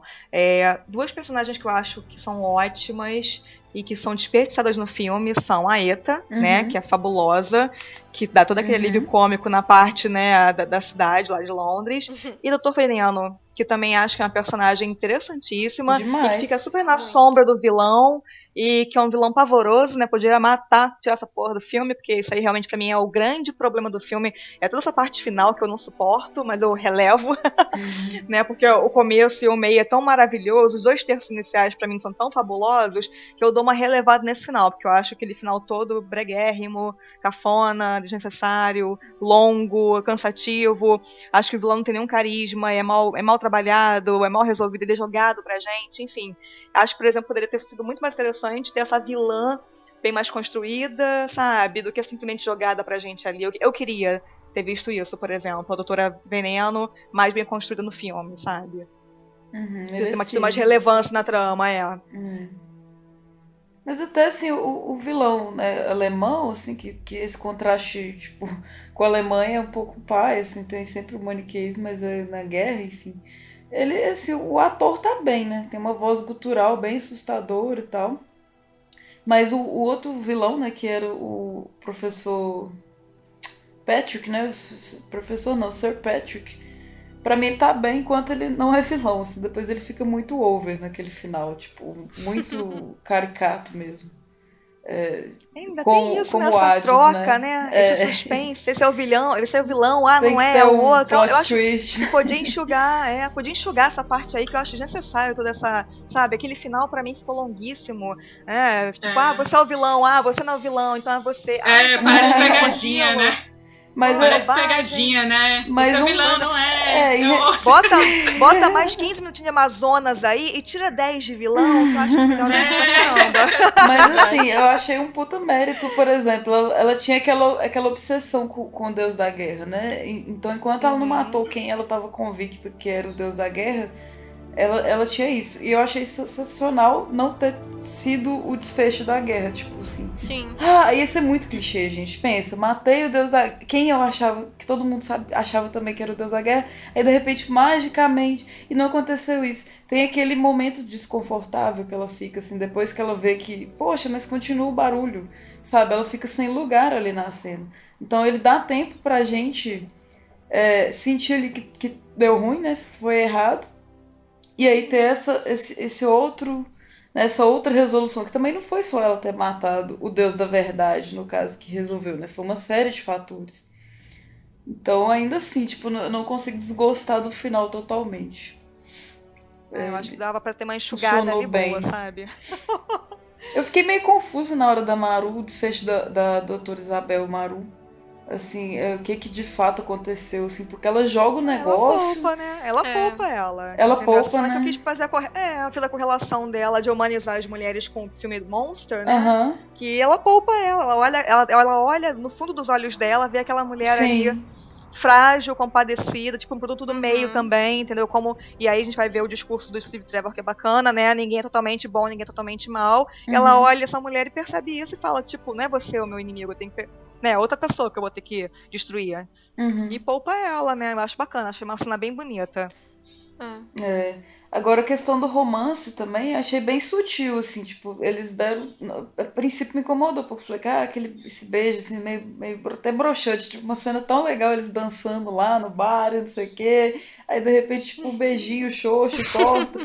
Só que foi, tipo, uma solução, tipo, vai ter um relance aqui de romance, ótimo, sabe? Tipo, isso aqui não importa, sacou? Isso aqui não importa, é muito secundário. Eu não vou mostrar... É pra agradar os homens. Sim, tem um romancezinho aqui pros homens ficarem Por mim, nem felizes, teria. É uma cena, tipo assim, estavam querendo ver os dois beijando.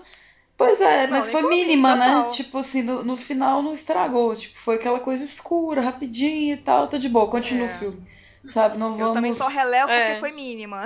Sim, pois não precisava, mas também acho que não é uma coisa, não chega a ser assim, tipo, tá sobrando demais, não. Tá bom, beijou, pronto, foda-se, ficou com ele, tá bom. Deu uma experimentadinha, tá bom, foi parte pra guerra, vambora. Isso, bora lutar. Eu acho legal porque é assim que ela trata realmente, né? Oi, então, rolou aqui uma rapidinha, mas beleza, vamos pra guerra porque isso aqui que importa, tá? Você é secundário. Se a gente conseguir se livrar disso, a gente, né, pensa nisso depois. É mais ou menos isso o pensamento na hora, né? Sim. Isso eu acho legal. Porque ela não fica ali, naquele romance, aquela coisa, né? Pelo contrário, quem tá apaixonado é ele. E aí, de certa forma, o romance ele só serve como um dispositivo de roteiro para ligar ela, conectar a essa questão da humanidade, né? A fazer ela se importar mais com os humanos, o que no caso já era algo que era desnecessário, né? Assim, porque ela já mostrava se importar. E aí, lembrando de novo que a Camila tinha falado sobre a diversidade da equipe dela, mostrar também a forma como nós humanos lidamos uns com os outros, né? Então, uma guerra ali que eles até mencionam que tá afetando 20 e poucos países, já morreram milhões de pessoas, e aí em outro momento o chefe, ele fala, né, eu perdi tudo, aí ela pergunta, por que você perdeu tudo? Aí ele disse, o povo do Steve me tirou tudo, né, tirou tudo do meu povo, então assim... os homens dele, então, né? Assim, os homens deles. É muito bom, assim, são pequenos toques que dão dicas pra ela, que não tinha tido ainda esse contato com a humanidade, de que, na verdade, é isso aí, né? Pode matar Ares, pode matar o que for de Deus da guerra, que é o tratamento que a gente tem feito uns com os outros, né? E é isso. Então, só pra falar uma coisa bonitinha aqui, bacana, rápida, que a Rafaela Ximenes, aqui no grupo das Elviras, acabou de falar aqui pra gente que tem uma técnica na área dos efeitos especiais. Achei bem legal, né? Porque a gente costuma falar, geralmente, que as mulheres têm uma inserção mais difícil nas áreas técnicas e tal. Tem uma técnica na área de efeitos especiais do filme. Olha que lindo. Ah, lembrei. A Gagá, né? Uma questão assim sobre o roteiro do filme, ele ficou meio Frankenstein, porque é um projeto antigo, né? Que já estava sendo escrito antes da Perry poder voltar pro filme, assim, que ela até ficou muito agradecida. Tipo, ela ia dirigir o filme, mas aí engravidou, teve que abortar o projeto. E depois pôde voltar pro filme. Então, nossa, projeto da minha vida, que ótimo, vou fazer. Aí o roteiro já estava começado, com um tanto de galera, né? Um monte de cara escrevendo. E diz o produtor que ela deslanchou o negócio, que corrigiu tudo e botou pra quebrar mesmo, assim, que ela conseguiu desembolar o roteiro. Só que ela não foi acreditada, né? Por questões, assim, normas de roteiristas, né? Porque já tava em desenvolvimento, então ela não recebeu o crédito, mas que ela foi, assim, esse produtor de mídia, ela foi, tipo, uma das mais top, assim, no que... para o roteiro final, nas contribuições dela para o roteiro final, e não recebeu o crédito. Né? Olha, informação importantíssima. Pois foi é, adorei. Pois é, teve apagamento nessa questão do roteiro mesmo, infelizmente. Eu acho que um dos fatores mais interessantes, assim, foi de assistir esse filme, além de ver como nós, mulheres, estamos sendo afetadas também, né, por ele, É um filme que emociona, é um filme que engaja, é um filme que nos coloca na tela de uma maneira que é difícil não se sentir finalmente representado, né, assim, se tratando de um blockbuster e de cinemão, né, mas que é uma característica que é legal, que está sendo muito falada nas críticas, é a questão da sinceridade, né? As pessoas estão falando muito na sinceridade desse filme, de como ele traz também uma simplicidade maior que outros filmes, um tratamento menos formulaico, ele traz de volta um cinema de blockbuster de uma época mais inocente, digamos assim, talvez, né? E aí eu achei muito legal uma fala da Patty Jenkins numa entrevista que ela deu pro New York Times, que perguntaram para ela, assim, pode parecer piegas, mas o que você quer que as pessoas levem desse filme? E a resposta dela para mim é assim, aquilo que eu tinha mencionado antes, mostra como ela tem uma clareza da obra como um todo. E aí ela responde, você diz piegas? Piegas é uma das palavras banidas do meu mundo. Estou cansada de sinceridade ser algo que nós temos que ter medo. Tem sido assim por 20 anos, que a indústria do entretenimento e a arte se afastaram da sinceridade, porque eles acham que tem que dar uma piscadinha para a audiência, porque é isso que os garotos gostam. Nós precisamos fazer histórias reais agora. O mundo está em crise. Eu queria contar a história de um herói que acredita no amor, que é preenchido com amor, que acredita na mudança e na melhora da humanidade. Eu acredito nisso. É terrível quando tantos artistas têm medo de ser sinceros e genuínos e emocionais e se relegam a uma panca de legal demais para isso. A arte deveria trazer beleza ao mundo. Então acho que isso reflete muito, assim, a postura dela em relação a esse filme. É um blockbuster? É. Ela mesma diz, mas mesmo um filme de ação, ou um filme de suspense, ou um filme de gênero que for, ele tem que trazer algo mais, que não só o lucro e a bilheteria, né? Então eu acho que esse filme, ele mostra tanto a beleza artística do que tá sendo mostrado ali, porque é uma produção muito bem feita. A Samantha ainda mencionou aquela narrativa ali da historinha mítica que é feita em animação, que coisa maravilhosa.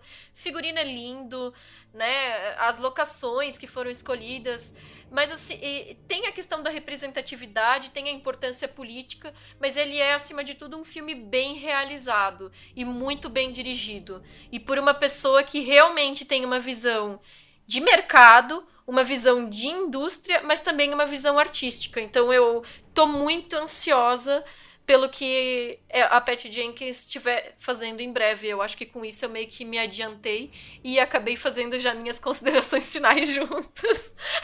Sensacional, então, bom, sensacional. Maravilhoso! Muito bom!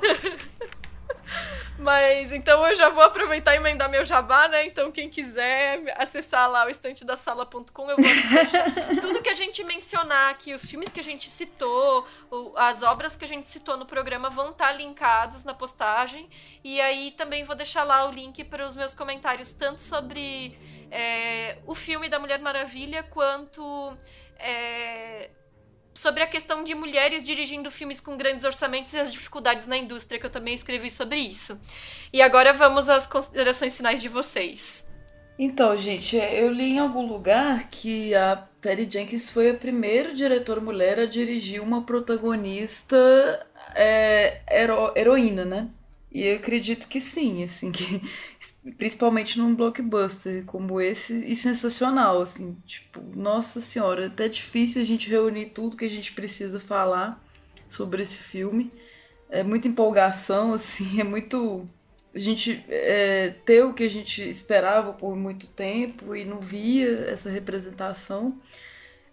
A Diana é encantadora, né? Ela é muito amorosa, assim, se preocupa, né? Não só com os humanos, tem uma cena que ela se preocupa com os animais também, o que estão machucando eles. E nesse filme de guerra, assim, que vê os dois lados, que vê que os dois lados estão perdendo, que mostra o heroísmo mesmo, a vontade da batalha, o lado com um certo exagero glamouroso da guerra, mas não esquece a tristeza, os feridos, as mortes, né? Toda a direção de arte, algumas cenas em sépia, né? São muitos méritos assim que esse filme tem. Ele é muito épico, mas ele também é divertido, né? Enfim, eu tô com um pouco de medo assim, de pensar em outros filmes com Mulher Maravilha. A gente viu Batman e Super-Homem, que não foi muito legal. Eu até revi pra pegar cenas dela e tudo, ela já tá mais desiludida assim, com a humanidade. Mas eu fico assim, morrendo de medo da Liga da Justiça, das sequências desse filme, que é complicado assim, pensar que vai ser tão bom, sabe? Não sei, eu confio na Perry, mas tem essa tendência de querer prolongar demais as histórias, de colocar os heróis assim, fazendo muita coisa. Aí fica tipo Hobbit, né? Um filme estaria mais que bom, aí faz 3 e avacalha, né? Então eu tô com essa preocupação. Mas é isso, assim, pra fechar sobre Mulher Maravilha, tem uma cena mais final, assim, que a gente ainda não comentou, quando a guerra acaba, a gente vê várias bandeirinhas, né, dos Estados Unidos, que é aquele momento que a gente viu vários imigrantes, né, que já desconstrói o esperado, né, de glorificar demais o americano, né, num filme americano, mas o que importa ali é aquele momento que os verdadeiros vencedores que a gente viu ao longo do filme estão tendo. Então eu acho muito bonita essa valorização, né, desses heróis anônimos que não estão sendo glorificados ali, não estão sendo aplaudidos nesse desfecho do filme. Eu acho isso um puta mérito, entre muitos outros. E meu jabá, entra lá no Discos da Estê no Instagram, tem um blog também no WordPress que é o meu nome, Stefania Amaral. E é isso aí, beijo pessoal. Quem não assistiu ainda Mulher Maravilha, por favor. Em Patty Jenkins We Trust, né, Stefania? Exatamente. Concordo muito com o que vocês falaram também. Eu acho que esse filme é um marco, né? Eu fico imaginando, cara, desde os primórdios da história do cinema, só em 2017 veio a ser feito um filme com uma super-heroína, sabe? Então, assim, fico imaginando como vai ser essa geração que tá vindo agora crescer, desde a sua infância, tendo acesso a esse tipo de filme que a gente, por exemplo, não teve na nossa infância, sabe? O quanto isso faz diferença na vida de uma menina e de um menino, porque, na verdade, todos, né, têm que ter acesso a esse tipo de filme, né, pra a gente poder ser crianças, por exemplo, que cresçam com todo tipo de referência, né, e eu acho que o mais bacana do filme é isso, revalorizar as qualidades do feminino, que geralmente são associadas a coisas negativas, né, e que a mulher pode ser forte, mas sem perder, aí eu vou dar uma coisa meio de tchê, né, a sua ternura sempre, mas, e vamos à vitória sem ter a ternura, e é o que é isso um pouco do filme, né, porque ela tá ali naquela guerra, ela tá lutando, mas tem essa coisa que o filme na verdade é sobre amor, né? Totalmente sobre amor, né? E fé na humanidade, que realmente é um filme que eu acho que caiu de uma forma muito feliz nesse momento que a gente está vivendo, onde a gente está meio que descrente de tudo, né? Há um grande desencantamento com o mundo e a gente percebe uma personagem que está se encantando com a humanidade. Então acho que essa revalorização que a Mulher Maravilha faz nesse filme da própria humanidade é muito bacana. E eu acho que as crianças poderem crescer com essa referência é uma coisa ímpar, né? Então, assim, eu acho que a Patty Jenkins realmente alcançou um marco histórico na carreira dela e na história do cinema. E o mais legal, como a gente conversou aqui desde o começo, é perceber que ela é uma diretora que faz tanto filme de arte quanto blockbuster, tanto cinema quanto seriado, ultra versátil, o que é ótimo pra gente conseguir desencaixar as mulheres dessas caixinhas que os homens nos colocam, né? Que mulher não tá apta a dirigir blockbuster, ou que mulher só consegue dirigir seu próprio roteiro, também tem um mitozinho desse, né? Que mulher tem que fazer o filme que ela roteiriza. Não, ela pegou o roteiro de 3 homens lá e fez o filme. Então, quer dizer, ela quebrou com tantos mitos fazendo esse filme, né? E bem sucedido. Então, assim, são muitos méritos, né? porque o filme, em tese, a gente já analisou anteriormente. Então, eu fico muito feliz. Diferente da Estê, eu tô ansiosa pelo segundo filme, porque são 75 anos de quadrinhos, então é muita história pra poder contar. Tomara que seja bom. Muita história. Mas com a Patty Jenkins vai ser, eu tenho torcendo. Eu tô aqui apostando minhas fichinhas nela, né, ansiosa. E é aquilo, a gente fica feliz por estar rompendo barreiras novamente, né? Eu fico bem bacana, bem feliz. Vocês podem me encontrar no Delirium Nerd e na página do Cine Clube delas. Beijão. Eu também estou numa expectativa muito grande em acompanhar a carreira da Patty Jenkins, principalmente dentro do cinemão, porque vocês mesmos falaram dessa dificuldade, né, que é uma mulher dirigir um blockbuster dentro da indústria do cinema americano.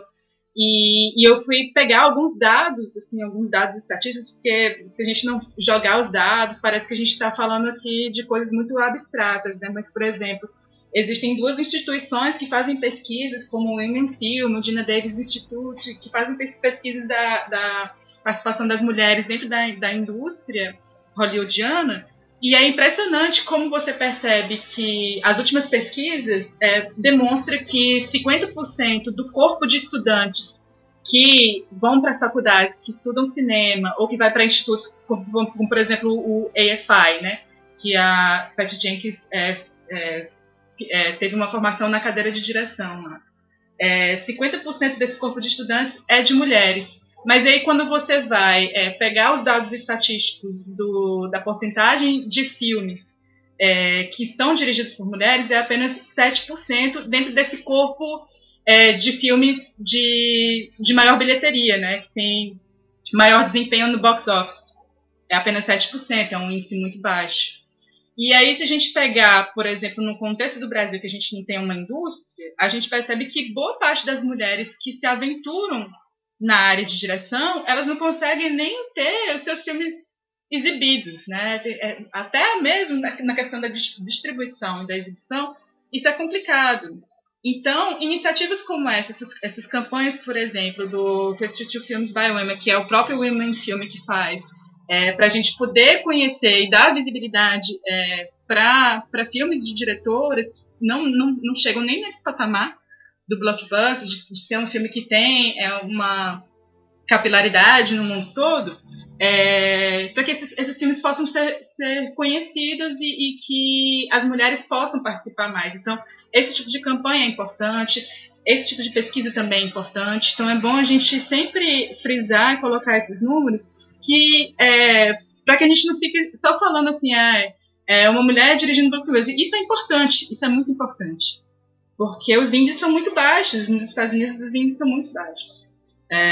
E aqui no Brasil também os índices são baixos, mesmo sem a gente ter uma indústria. Mas, por exemplo, a última pesquisa que foi feita dos filmes que tiveram registro na Ancine no ano passado, apenas 12% são dirigidos por mulheres. Então isso é um dado muito assustador. Então a gente está aqui fazendo esse podcast do Feito por Elas para que essas filmografias sejam conhecidas, para que a gente possa estimular esse tipo de produção. Para quem quiser acompanhar os meus textos, eu escrevo para o blog sobre cinema e para o site Verberendas. E faço a curadoria do Cine Clube delas, que também é um espaço de exibição da produção feita por mulheres no Brasil. Então isso é muito importante a gente começar a criar espaços também de exibição quando o mercado ele ainda não está totalmente aberto para isso. Perfeito, maravilhoso, Camila. E só somando a esses dados que você trouxe, e também a questão que a Samantha mencionou sobre as caixinhas que tentam colocar as mulheres e os assuntos relacionados às mulheres, dizer que eu vi esses alguns minutos atrás, né, o dado de que até agora a bilheteria da Mulher Maravilha foi composta 48% por homens e 52% por mulheres. O que prova que, não só esse filme, outros já provaram, né, que trazer diversidade para o elenco, seja de gênero, seja étnico-racial, seja de sexualidade, atrai mais gente, aumenta a bilheteria. O fato de esse filme ter feito o sucesso comercial que ele fez, ter tido o sucesso que ele teve, não é por acaso. E também comprova que os estúdios, os produtores, seja lá quem for, os responsáveis, estão muito enganados quando eles pensam que mulheres não assistem filmes de ação ou que mulheres não assistem filmes de super-herói. Nós assistimos, mas a gente também quer se ver com um tratamento digno dentro das histórias que estão sendo contadas, né? Então, mostra toda a diferença. Mais da metade do público que tá vendo o filme é composta por mulheres. E quantos % desse público tá indo assistir, sei lá, o novo filme dos Vingadores, sabe? A gente se vê numa narrativa dessa, sabe? Como que a gente se vê? Então eu acho que abrir portas para novas maneiras de pensar blockbuster, de pensar filme para as massas e de pensar como que as representações que estão sendo criadas em tela afetam financeiramente o resultado desses filmes. E eu acho que com isso a gente pode finalizar esse programa e pedir para vocês, ouvintes, o feedback de vocês. O que vocês acharam dos filmes, tanto Monster quanto Mulher Maravilha. Nós esperamos que todos vocês tenham assistido Mulher Maravilha, até porque soltamos alguns spoilers. Então mandem os seus comentários tanto para o nosso e-mail, cinemafeitoporelas@gmail.com, ou no nosso SoundCloud. É só deixar um comentário lá, nós respondemos todos eles. E vocês também encontram a gente no Twitter, no Instagram, com a curadoria da Estefânia, no Facebook e no Letterboxd, todos eles com o perfil Feito por Elas. É só procurar, nós estamos lá. E também pedir quem quiser colaborar com a gente, pode ser feito através do Padrim ou do Patreon, padrim.com.br/feito por elas e patreon.com também /feito por elas. Estamos abertas a todo tipo de doação aí. E muito obrigada a vocês que estão nos escutando e obrigada pelo apoio. E vamos fortalecer também. Eu sei que a gente traz aqui para o nosso podcast geralmente diretoras que são de um cinema considerado, entre aspas, cult, ou um cinema indie, ou um cinema que não chega aos grandes, quer dizer, ao grande público fora dos grandes centros e tal. Então vamos ajudar realmente a fortalecer esse cinema que é um cinema comercial, que é um cinema de entretenimento, é feito para as massas, mas que também pode ter qualidades técnicas e artísticas e que merece também toda a beleza que foi colocada justamente como desejava a Patty Jenkins nesse filme, especificamente Mulher Maravilha. Obrigada, pessoal, e até mais. Obrigada. Até mais, maravilhoso. Beijo.